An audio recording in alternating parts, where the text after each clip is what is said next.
कि 2, 4, 5 लोग इकट्ठे हो जाते हैं और एक कोई बात कहता है जो बिल्कुल गप होती है, दूसरे उससे भी बड़ी गप कहता है, तीसरा उसका समर्थन करते हुए उससे भी बड़ी गप कहता है, चौथा उससे भी बड़ी गप कहता है और इस तरह से वो आपस में मनोरंजन करते हैं।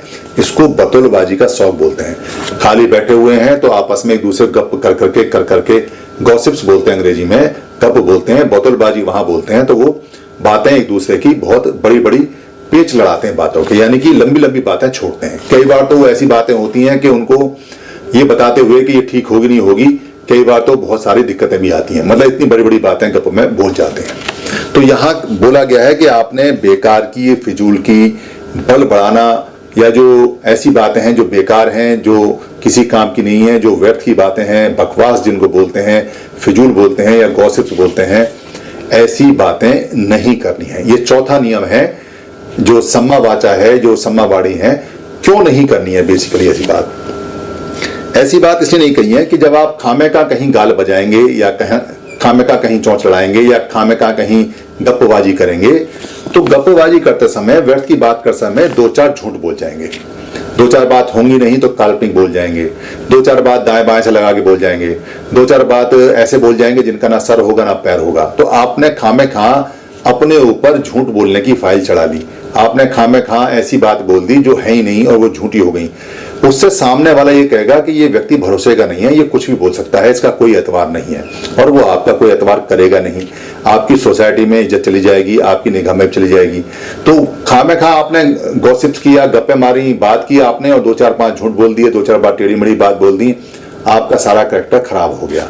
ये 4 बातें आपने नहीं करनी है। मगर 4 बातें क्यों नहीं करनी है? 4 बातें इसलिए नहीं करनी है क्योंकि आपने सबसे आखिर में समाधि में बैठना है, जहां आप समाधि के बाद में अपने मन को प्योरीफाई करेंगे और मन को आप पूरी तरह से शुद्ध करेंगे, परिशुद्ध करेंगे। और जब तक मन शुद्ध नहीं होगा, परिशुद्ध नहीं होगा, पाप आपके हटेंगे नहीं, क्योंकि पाप हटेंगे तभी तो मन शुद्ध होगा। तो पाप हटाने के लिए आपको समाधि में बैठना है।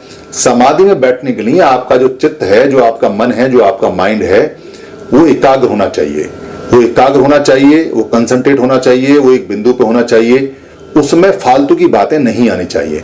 अगर दाएं बाएं की उसमें बातें आती हैं जो निगेटिव हैं या पाप वाली बातें आती हैं, तो पाप वाली बातें आने से या निगेटिव बातें आने से होगा क्या कि आपका मन एकाग्रचित नहीं होगा, कंसंट्रेट नहीं होगा, समाधि लग नहीं पाएगी।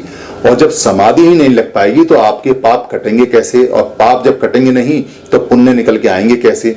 और जब तक पाप जाएंगे नहीं, पुण्य आएंगे नहीं, तो आपका मन जो है वो कैसे खुश होगा, आपके शरीर को कैसे शांति मिलेगी?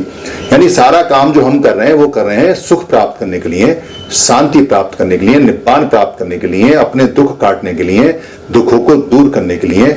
इसलिए 4 बातें अगर ये आप नहीं करेंगे तब आप एक स्टेप आगे जाएंगे, तब आप समाधि की तरफ बढ़ेंगे, तब आप सुख की तरफ बढ़ेंगे। तो ये जो 8 अंग हैं, उन 8 अंगों का पहला अंग है कि आपको सही तरह से बोलना है। उसमें ये 4 बातें हैं। अगले स्टेप में मैं आपको बताऊंगा कि इसके अलावा फिर आपने क्या क्या करना है। जो आएगा सम्यक कम्मंत, यानी सम्मा कम्मंत या सम्मा कम्मंत या सम्यक कर्म या राइट वर्क या राइट कंडक्ट, इसके बारे में मैं आपको बताऊंगा अगले वाले एपिसोड में। धन्यवाद।